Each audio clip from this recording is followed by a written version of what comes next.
Banchoff. È un importante matematico, che è stato anche un amico personale di Dalì. Riunisce in una persona il rigore della scienza e la fantasia creativa dell'artista. Ha studiato la geometria degli iperspazi e come questa si possa rappresentare con la grafica digitale. Ci farà vedere delle cose meravigliose. Com'è possibile rappresentare 4 dimensioni quando lo spazio che percepiamo ne ha solo 3? Come può venire l'idea pazza che questo sia possibile? Può sembrare strano, ma tutto nasce in tempi remoti, dalle esigenze della mente creatrice dell'artista. La casa di Augusto, ora da lunedì scorso finalmente aperta al pubblico, qui a Roma, al Palatino.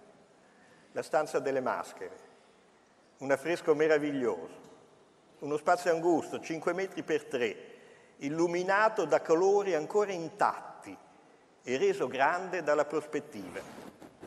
Il muro non sembra piatto, ma dà l'illusione di una terza dimensione che si estende oltre il teatrino delle maschere in uno spazio lontano, possibilmente infinito. Ci sono decine di segmenti che convergono a un unico punto di fuga. C'è una geometria che realizza l'illusione.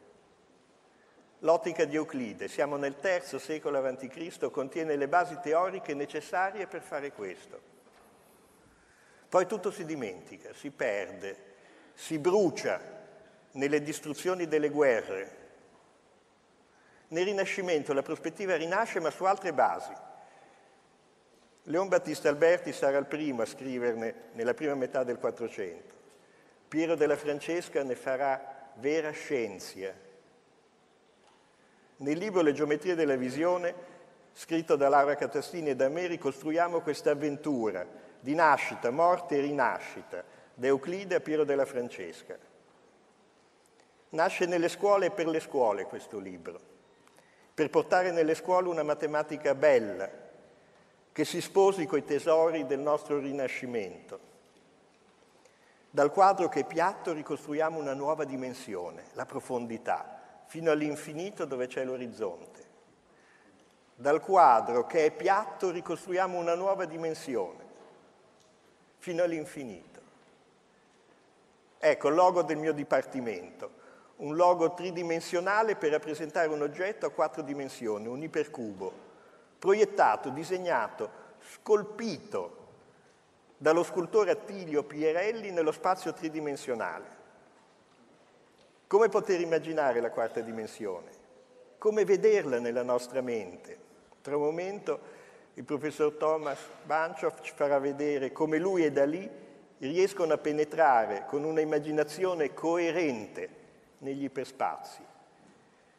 Lo studio di questa geometria non è solo un gioco affascinante. Corrado Segre sarà il fondatore di questo indirizzo di ricerche che sarà chiamato l'indirizzo proiettivo. Su questi fondamenti si svilupperà la scuola di geometria algebrica italiana, ancora oggi estremamente attiva, da Castelnuovo a Federico Enriquez, che porterà a compimento la classificazione delle superfici algebriche. Superfici di una stessa famiglia che vediamo nello spazio ordinario sono le immagini proiettive di un unico oggetto detto normale che si trova in un iperspazio, la cui dimensione è espressa dal celebre teorema di Riemann-Roch, uno dei risultati più importanti e più affascinanti di tutta la matematica del Novecento, ottenuta dal matematico francese Alexandre Grothendieck. Il pensiero matematico ha creato nuovi oggetti mentali, coerenti, nuovi spazi di dimensione 4, 5, n, che contengono varietà di ogni tipo e di ogni dimensione, che possiamo capire, descrivere e studiare. Nuovi oggetti mentali, straordinari, che possono essere utili per intendere cose straordinarie. Però solo un esempio. Pensiamo alla superficie della Terra. Possiamo rappresentare questa superficie su un foglio di carta, uno spazio bidimensionale, dividendola in 2 emisferi, l'emisfero nord e l'emisfero sud. Ogni emisfero è formato da tanti cerchi concentrici paralleli. I cerchi dell'emisfero nord, man mano che diminuiscono il loro raggio, li pensiamo alzarsi verso l'alto. e quelli dell'emisfero sud scendere verso il basso. I due emisferi si incollano identificando i punti dell'equatore che si trovano sui due emisferi. Non riusciamo ovviamente né a alzare o abbassare i cerchi, né a incollare i due equatori senza una dimensione in più, ma riusciamo a descrivere perfettamente la superficie della sfera attraverso questa rappresentazione. Possiamo ricavare le distanze tra le diverse località, la forma delle regioni, la loro estensione. In questa carta il geografo ha incollato, per rappresentare meglio l'Africa e l'Oceano Indiano, un pezzo abbastanza grande di equatore. Ma per rappresentare questo nelle due dimensioni ha dovuto fare altri tagli.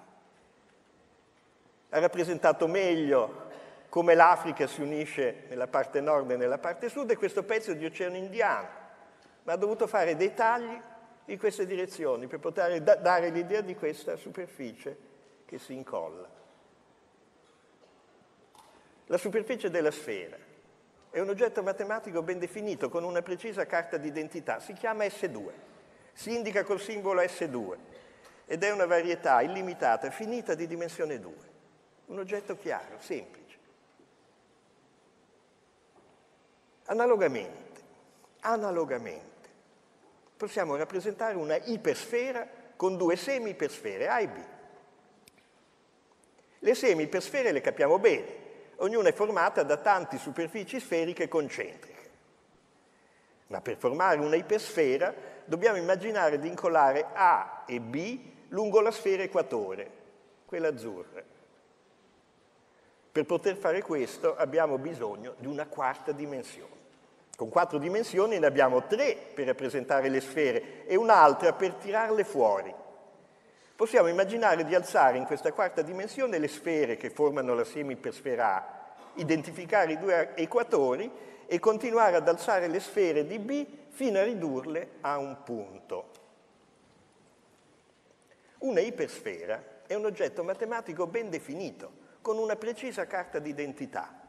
Si chiama S3, si indica col simbolo S alla terza, è una varietà illimitata, finita di dimensione 3, che ha anche un'equazione.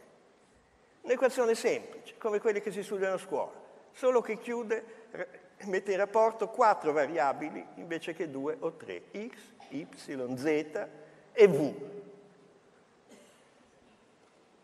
Cosa strana, nel 1971 il fisico americano Peterson sostenne che la forma geometrica dell'universo di Dante fosse una ipersfera. Indipendentemente da lui, 10 anni dopo, Roman Patapievici, fisico ma poi intellettuale rumeno e ambasciatore a Roma, arrivò alla stessa conclusione. L'universo di Dante è una ipersfera. Dante, un poeta visionario, carnale, con tantissime metafore, aveva bisogno di un modello fisico e concreto, di una metafora geometrica per descrivere Dio e la sua infinita grandezza. Immagina l'ipersfera. Man mano che il poeta scende ai cieli con Beatrice, aumenta la virtù dei beati. Poi Dante arriva al primo mobile, la sfera equatore. E oltre quella vede altrettante sfere che diventano sempre più piccole man mano che aumenta la virtù. Dio è un punto luminosissimo che può essere in questo modo descritto. Dio è l'apice dell'ipersfera e la virtù è la quarta dimensione. Ecco una miniatura del 300 che rappresenta Dante e Beatrice sulla sfera equatore, al di là della quale vedono l'altra semi-ipersfera, formata anch'essa da 9 sfere angeliche e Dio al centro. E forse questa è la prima immagine dell'ipersfera. Anche Einstein aveva bisogno di una varietà tridimensionale curva, finita e illimitata per fare un modello del nostro universo. E anche lui sceglie l'ipersfera, l'oggetto più semplice che la matematica gli aveva messo a disposizione con queste caratteristiche. Ma Einstein ha anche l'ardire di calcolare il raggio di questa ipersfera in funzione della densità media di massa. Motivi diversi l'uno poetico, quello di Dante, l'altro fisico, quello di Einstein, portano allo stesso oggetto matematico, una ipersfera. Questo per dire come il pensiero matematico nel suo lavorio astratto riesca a inventare, a definire, a dar modo alla mente di penetrare cose altrimenti molto difficili, inimmaginabili, che vengono studiate attraverso l'immaginazione e la coerenza.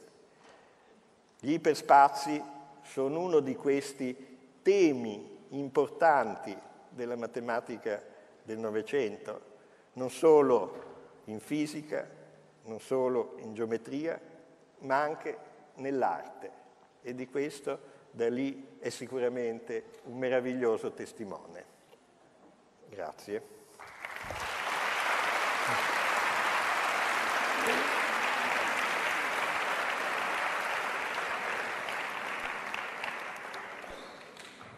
Thank you very much, Professor Ghioni, and thank you very much to all the organizers, especially Pier Giorgio Odefredi, for this marvelous conference to bring together so many aspects of mathematics, but not just mathematics and physics, but mathematics and art.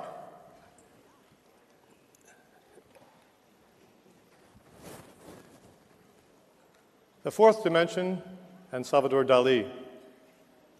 The fourth dimension is my favorite dimension. It is our closest neighbor. We can almost see it. People have been trying since the middle of the 19th century to understand the concepts of four-dimensional space. And now, with computers, we are very fortunate. We live in an age where, for the first time, we can experience the direct visual visual experience of objects from four dimensions, objects that do not exist in the third dimension. How does this relate to art? Salvador Dalì is my favorite artist, and I have on the screen the reason. As a young boy, I was fascinated by the concept of four dimensions. Where would four dimensions come from, and how could we see it?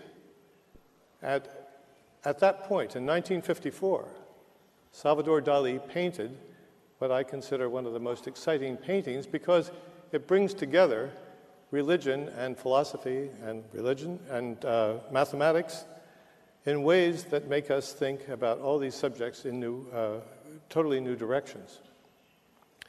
So I contemplated this picture and tried to understand in what sense corpus hypercubicus, the body on the hypercube, would represent something in the fourth dimension.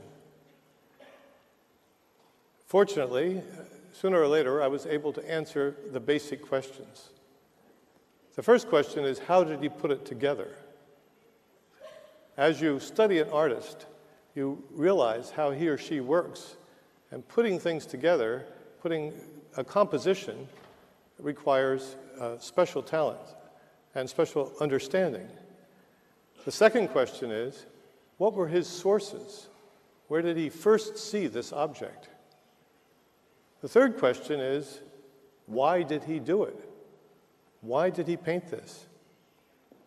The first two questions you can answer by some research. It's possible to find the picture of Gala as a photograph. I did not realize this, but Dalí worked with photographs. He posed this perfectly and showed exactly the same picture down below. He did not make a model pose on the cross. He did it separately. This painting existed long before there was the composition. Well, a year before. And then finally, he had a model not of a person, but of a hypercube, a four-dimensional object that was made for him to display. He put these three things together to form his corpus hypercubicus. Now, where do I come in? Well, You can read about it in Oltre la terza dimensione, Geometry, Computer Graphics, and Multidimensional Space, Zanichelli Editore. The picture shows a three-dimensional sphere, or more precisely, the inside of a torus and the outside of a torus. It is a Cyclide of Dupin. It represents a projection from 4 space into 3 space. And it's one of the favorites of Professor Tullio Reggi, who had a chair made precisely from this object. The book gave me a chance to take the subjects that I had been studying for many years, studies with students and groups of students, and to present these ideas to people in a way which I hoped would engage them to help them to think about this dimension so close to our own. The process used all the time in mathematics is analogy. So in the very top of this slide, there are 4 sticks, a straight line, a one-dimensional object. And you can bend those 4 sticks together in 2-dimensional space and make a square. The next object is a nice one. I can carry that around with me. What we have is an unfolded cube. The cube itself has 6 squares. So it's possible to cut those squares apart and make a square surrounded by squares, but then you have to have a last square to put it together. So you can make the box and put the top on, but you have to go into 3-dimensional space in order to do it. You cannot do it staying on the plane. What's the next dimension? Instead of a square surrounded by squares with an extra square, we have a cube surrounded by cubes and an extra cube.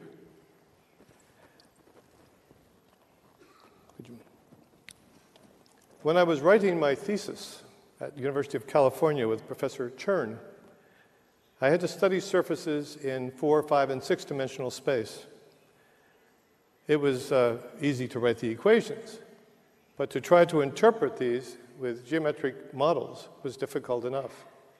Fortunately, it was possible to think of these models in terms of polyhedra, and as part of my thesis, I made a model which brought me into direct contact with Salvador Dalì.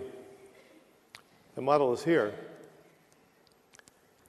It's 2-dimensional now, but what it represents is the same figure that fascinated Dalì.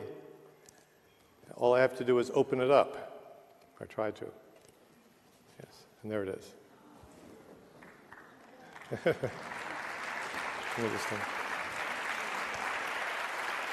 We have marvelous technical help at this conference, and a good time to thank them.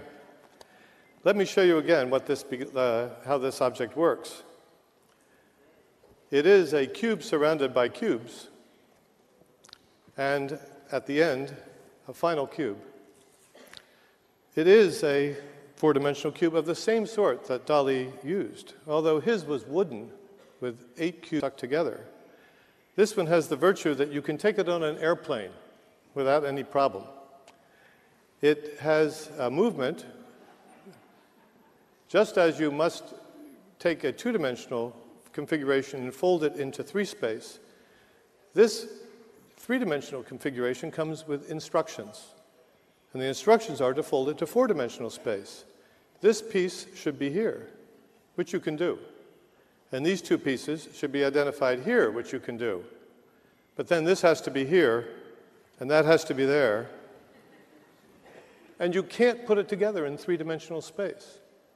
You couldn't put this together in 3 space any more than you could put the small piece of cardboard into 3-dimensional space without going above the plane. We have to go above 3-dimensional space. Now, the object itself is interesting. It has other properties. I never knew why it did this. Yeah.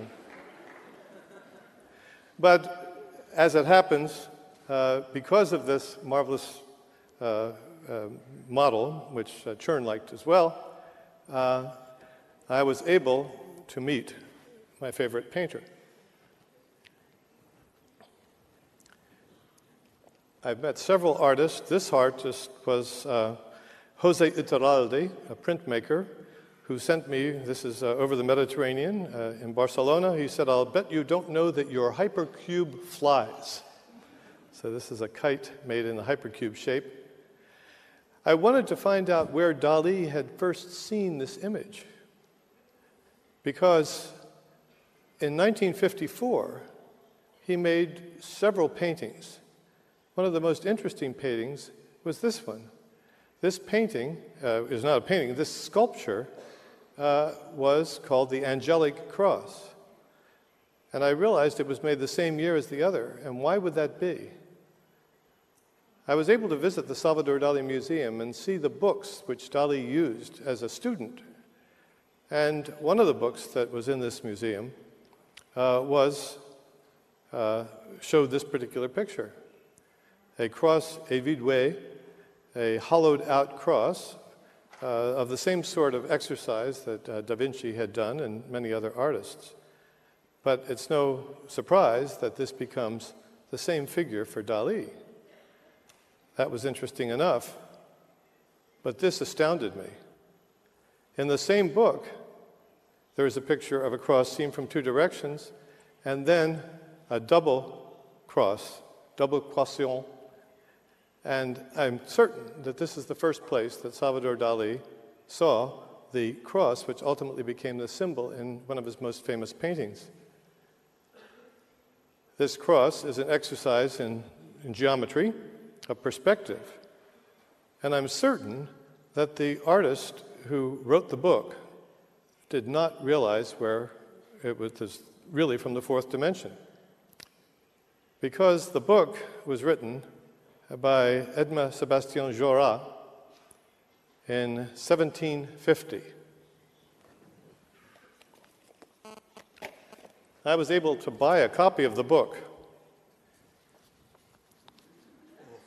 a very terrible copy, advertised as in very bad condition. So I was able to buy it for 60 euros. Very bad condition meant the cover was bad, but the inside was perfect, and it came apart, so I can use it, right? This is, for me, a wonderful confluence of ideas that Dalí, as a young student, studied with a book which ultimately gave him the idea to do something in the fourth dimension. And if there's any doubt, here is Dalí posed with two models, the two models he used in 1950. This is courtesy of the Salvador Dalì Foundation. Dalí also studied crosses in other forms. For example, a cross flattened out. And this, again, was from Jorat. And you can see that from the first painting in the series. This is 1951, the Christ of St. John of the Cross. This one is looked at from the top, from the point of view of God the Father, someone said. It's also interesting to see that Dalí did use some interesting models. This is from the obituary of Russell Saunders, who is a famous actor, actually a stunt man. So he would jump off buildings so that the real actors would not get sick or not hurt themselves. Dalí hired him for $35 a day to be Christ, and he thought that was his most interesting stunt machine job ever. Now comes 1975.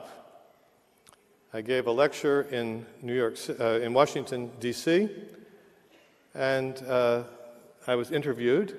And the next morning, here is a picture of me with my model, and in the background, the picture of Salvador Dalí. The next page showed me again. My hair is different color now. But in 1975, we had already been working for 8 years. We started in 1967-68 to study forms from 4 dimensions into 3. And here is a picture called a hypercube in motion. It was an accident because in those days the computer was so slow that it would show you the 2, 3 previous pictures. Nowadays, any middle school child can do this on his or her personal computer. But in those times, it was really exciting to do. And this picture was picked up by Linda Dalrymple Henderson as an example of the fourth dimension and non-Euclidean geometry in modern art, her thesis at Yale, and a famous book that's just been reproduced. I suspected, as I said, that Dalì was getting his pictures from books that were readily available. This book, for example, The Fourth Dimension Simply Explained, was written in 1910, and you see the same experiences here. This was a prize competition from the Scientific American. Dalì was only 6 years old at this time, so he didn't read it then, but he was a devotee of the Scientific American. One of the people who didn't win was Claude Bragdon, whose book in 1915 showed the same figure. Projective Ornament is the book of this famous architect. Now, what happened was I got a call. I got a call from someone saying, I'm representing Salvador Dalì. He wants to meet you. And my computer science colleague, Charles Strauss, said it must be either a hoax or a lawsuit. Okay, that's a hoax or a lawsuit. But we said the worst we can get out of it is a good story. That's Dalì on the right. Okay, yeah, that's it. Yeah. We had a very intense conversation in a cocktail lounge. This Dalì would hold court at the St. Regis Hotel in New York City. He would come every spring and spend a few months there, renting 2 apartments, one for himself and Gala, his wife, and the other as a studio where he would work. So the next week, we were invited to come back and bring our films, which we saw not in the cocktail lounge, but in the privacy of his studio, where he could discuss things in very clear detail. I'm afraid in public he spoke a mixture of Catalan and French and Spanish and English, as different people would come from different places to see him. It was quite a show. But when he was quite serious about asking a question, he wanted to have privacy, and he spoke in very understandable English, or French at the end. I was able to see him not only in 1975, but once a year at least for the next 10 years. I was privileged to be able to watch him as he worked, and he would always ask us to bring our new work so he could see what we were doing. I'd like to show you some of the projects that he was using during that period of time. But first, I said we wanted to figure out not only how he made the picture and where he got the idea of this form, but why he did it. I asked him, since he was asking me technical questions, and he said, metaphysics. I said, could you explain a little bit more clearly? And he said, metaphysics, the metaphysics of Raymond Lull. Raymond Lull, 1236 to 1315, was a famous Catalonian polymath. He wrote books about everything, about travel and about philosophy and theology, but he also wrote a De Nova Geometria. And quite coincidentally, I had read that book earlier that year. Dalì was very surprised that I had read the book and knew about Lull, and I was very surprised that the source of his inspiration was a Catalonian mystic of so many years ago. The book itself is pretty interesting because it does things which will be amusing to mathematicians. He was very interested in enneagrams, so he showed how to construct a 9-sided polygon. He also showed how to construct a 7-sided polygon, and he showed how to square the circle and to duplicate the cube. All the problems which had occupied people for centuries and continue to occupy people for centuries, he felt he had solved. His standards of rigor were not the same as ours, so it was quite interesting to see how he interpreted these challenges. This is a homage to Raymond Lull, painted by Dalì much later, and you can see that he put the hypercube, or an unfolded cross, in the middle. The unfolded cross in the middle was not something that Raymond Lull knew about, because most of his work was two-dimensional. Dalí also did another painting.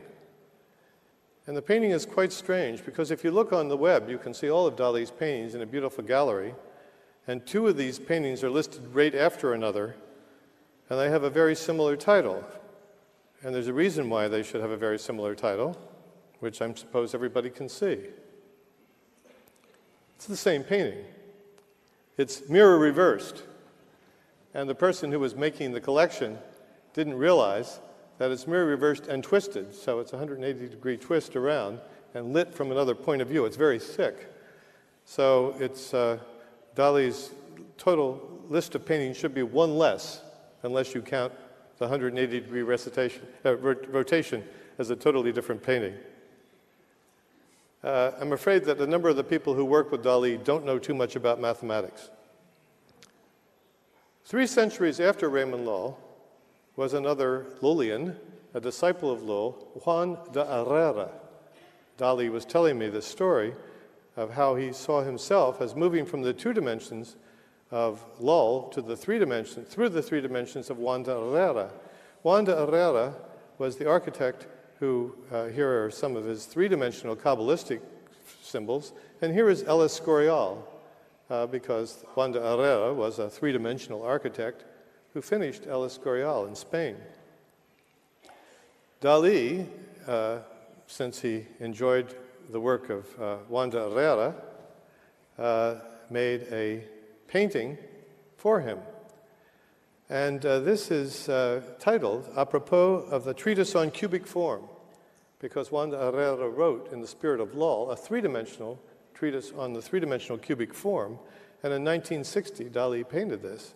I have not seen in any art book the recognition that this is a 4-dimensional cube. It's not the cube that I showed, or the orthographic projection. It's a stereographic projection, a central projection, similar to what Professor Ghioni spoke about earlier. You have a cube inside a cube instead of a cube next to a cube. It's covered with the symbols that Juan de Herrera used, and in case there's any question about it, the lines that join the corners of the 3 cube on the inside to the cube on the outside are named Juan. So this is his realization that Juan de Herrera had gone from the 2 dimensions to the 3rd, and he saw himself, Dalí saw himself in this direct line from 2 to 3 to take it into the 4th dimension. 3 Catalonian mystics. So this really was quite a wonderful revelation. So again, my favorite picture. Now, what happened is that this is the slide that comes from the Metropolitan Museum of New York. But I have another picture, which is less distinct. Let's try to see it. And there it is. Oops. It's a bad image. It's badly lit. But the only thing that makes it interesting is I had it. I bought it for $3 on the street. And Dalí said, "Oh, let me sign that." So it says, "Pour Banchoff, Hommage de Dalí, 1976. So maybe now it's worth $5. I don't know. He was very fond of showing things, and sometimes he would make a modification in something that existed, for example, signing something. And this book, Dalí, Dalí, Dalí, he painted St. George and the Dragon with magic marker. Pour mon ami Banchoff, 1976. So that was a memorable time in itself. The painting he was working on is a remarkable painting for several reasons. It certainly showed his fascination with, with Scientific American, because in 1973, a cover picture in Scientific American talked about face recognition. Professor Smale, in the last talk, spoke about face recognition and how we managed to use a very small number of clues to recreate something. This has a very long title. The title is Gala Contemplating the Mediterranean Sea, which at 20 meters becomes the portrait of Abraham Lincoln, Hommage de Rothko. You can see it, for example, some of you are 20 meters away, so you already see the illusion. It's also possible to almost close your eyes, or if you're over 50 years old, you can take off your glasses. And you can see Salvador's rendition, Salvador Dali's rendition of Abraham Lincoln. And indeed, Abraham Lincoln can be seen in the lower corner in the gray squares that Professor Smale was referring to in the last lecture. Leon Harmon and Bela Ulish were the computer scientist and the cognitive scientist who came up with the study of this illusion. Dalí did two paintings, one in '74, right after it came out, and this one he was doing in 1976. It was quite interesting to see how he did it. He had a pair of opera glasses, and instead of using them to see something far away, he turned them over, occhiali, and you could look through them and make it look as if something was far away. So he would paint a little bit, then look at it with the glasses, paint a little bit more, look at the glasses, and ultimately he was choosing all the different colors that would blend together to give a color picture of Lincoln. And indeed, at the top, there is even a sketch or a rendition of St. John of the Cross, the view from the top. So this was quite an interesting experience to see how he did it. Okay?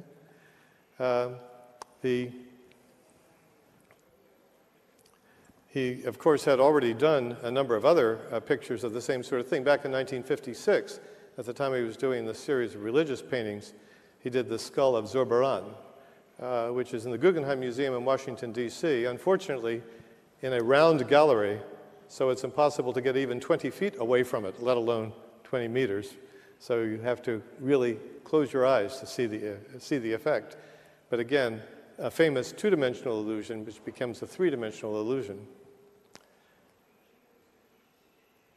I want to stretch now into a different topic, because Dalí in 78, 79 was interested in stereoscopic oil paintings. There was a large exhibit in New York City of his stereoscopic oil paintings. This one is called À la recherche de la quatrième dimension. And it really referred to the fact that he knew that the fourth dimension had many different aspects. One of the aspects was the visual aspect, which he had used so effectively in the hypercube. But, of course, the fourth dimension is also a fourth dimension of time, a different kind of approach, but something which was quite natural for him because the distortion of time was for him a motif that had become one of his trademarks. So the only part that's stereoscopic is the two pictures of the dodecahedron down below, which can be fused if you stand in just the right place. There are other stereo photographs he did. Again, these are photographs that he did in preparation for another painting. The photographs are from the collection of Robert Deschamps, who is a Dalí biographer and authenticator. He makes a living telling people whether the Dalí prints are real or not real. But in this case, it was clear that this was precisely what Dalí did to create what is called Gala's Christ. And this is much later in the 70s. He also, again, if you stand in the right place or confuse the pictures, you can see the left side and the right side. It would be very difficult to do this if you were simply painting from a model. From the photographs, it becomes quite easy to do, and then, of course, you can make your distortions later on. The next picture was quite interesting because this is the School of Athens, a famous picture, slightly changed by Dalí. And there are these mysterious rectangles in the beginning, or in the top. And why is that? Well, this was considered by Dalí to be the left side of a painting. The top archway defines another painting. And this is the fire in the Borgo. So we have the two paintings, this painting and this painting, with the same shape. What Dalí said is you put them together. And if you put them together, you get something which is not truly stereoscopic. What it is two paintings that come, let's see, that if you put them next to each other, I was going to show, then you can actually fuse the rectangles, and what happens is the two paintings themselves create what is called by Bela Ulish retinal rivalry. Sometimes your mind will fixate on something which gives you the left side, sometimes on the right side. Dalì loved to get inside people's heads and make them work in ways they'd never thought of working before. Now comes probably the most interesting project for me, because it began in 1980 and lasted for several years, and it was his project, the project he and I worked on together. This picture is probably the most valuable thing I own. It says, it's an original Dalì. It says, A Banchoff, Dalì, 1980. The medium is magic marker on shirt cardboard. So it's not very permanent. But at the same time, it shows the challenge that he wanted. He wanted to build a horse that would be 100 meters long. If you came out of the museum and looked at the horse, you would see a beautiful horse looking down at you, very perfectly proportioned. But as soon as you turned to the side, you saw that it was an illusion. The rump, the back of the horse, was 100 meters away and very large, and it only looked good from one point of view. Well, it's not too hard to think of how to do the scaling and the perspective that would do this. But Dalì didn't stop there. The next year, well, now this is another view of the same. The person encountering the horse. It's the other side of the short cardboard.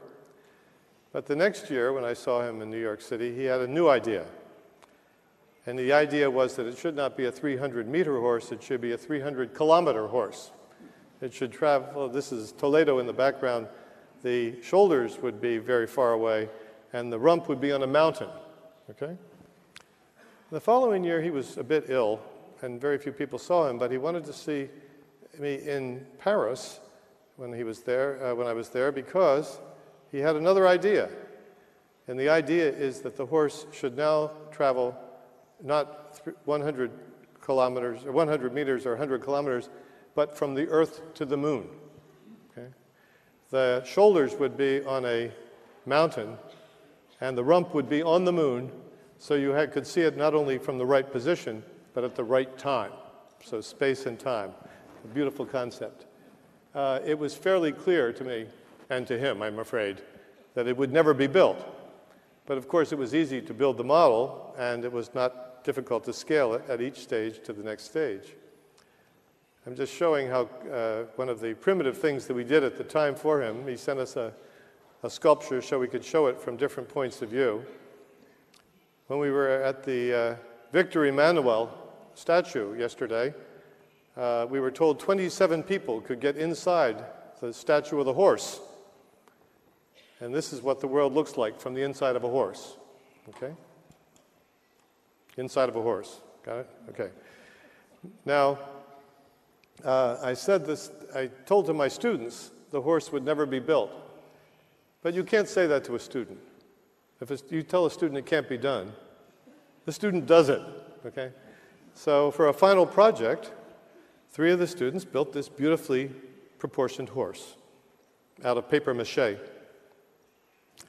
But if you walk around, you see something a bit strange.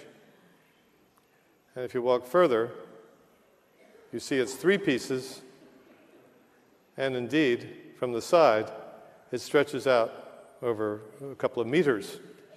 So each student in the class would take turns to go and kneel down so we could see exactly the right picture of the horse. But here it is. We have unfortunately, Dalì, this was done after Dalì had died, so he never saw that his horse had actually been built by someone, but the model was always there. These are the 3 students who are very proud of their horse. The last topic I wanted to speak about has to do with another series of perspective drawings, and this is La Guerre de Perpignan. Dalì was very fond of this. This Perpignan is north of the Andorra, in the southern part of France. And it's a place which fascinated Dalí because it was important in the Scientific American literature of geology. This is a place where three tectonic plates came together. And he became fascinated because he met another mathematician who was also interested in this precise location. And that person was a Fields medalist, René Thom. René Thom was born in 1923 and died just a few years ago in 2002.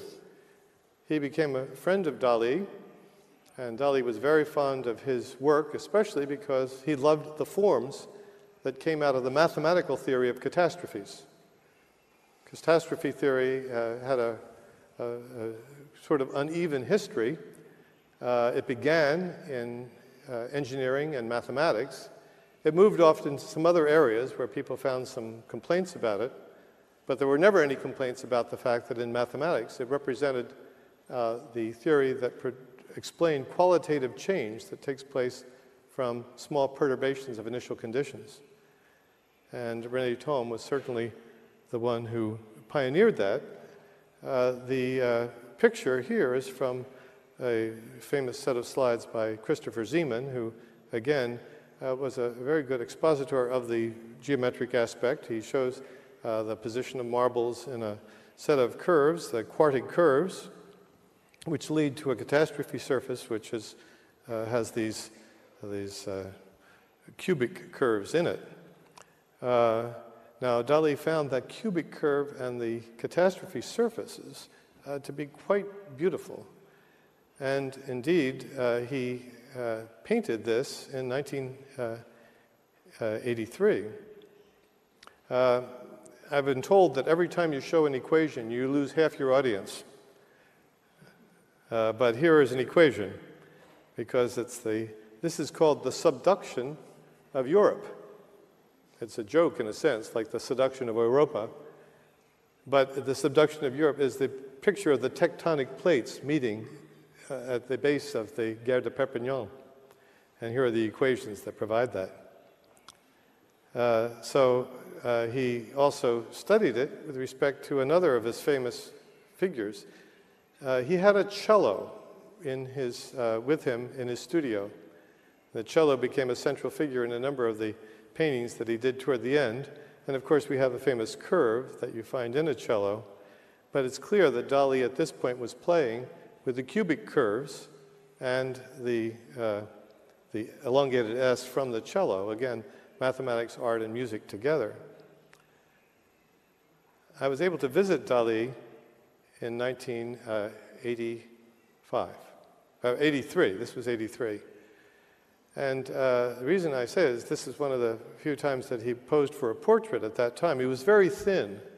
He was ill.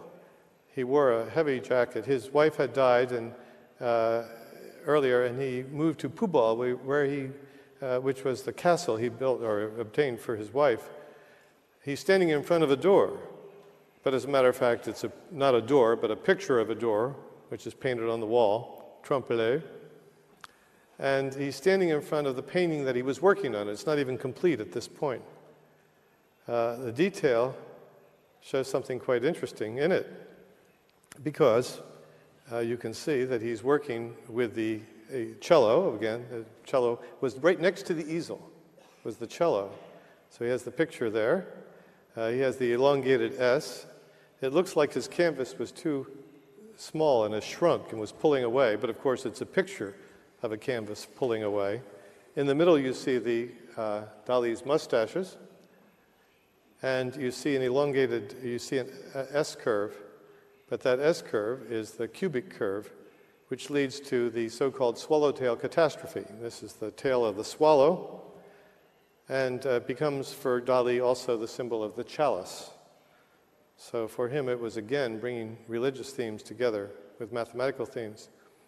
I should say that Dalí at the end was not very firm, and I'm sure some people were helping him with some of the things, and indeed there's a mistake in this, a slight mistake that Dalí would not have made, I think, in his earlier times. He had René Thom's book. He actually had our book also, showing the visual forms of catastrophes. if you look at the bottom, you see an angle, whereas at the cusp of catastrophe, you should have a cusp. It really should be tangent. There should be no angle there.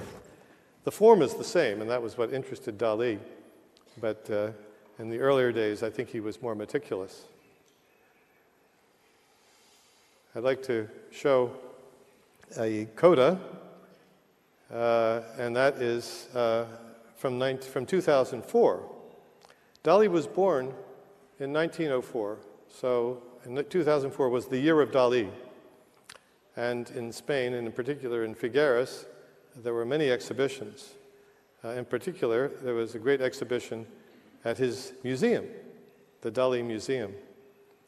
So what I'd like to do is show you a scene from that, and then I would like to conclude with a film that was made in 2004 for the centenary of Dalí's birth.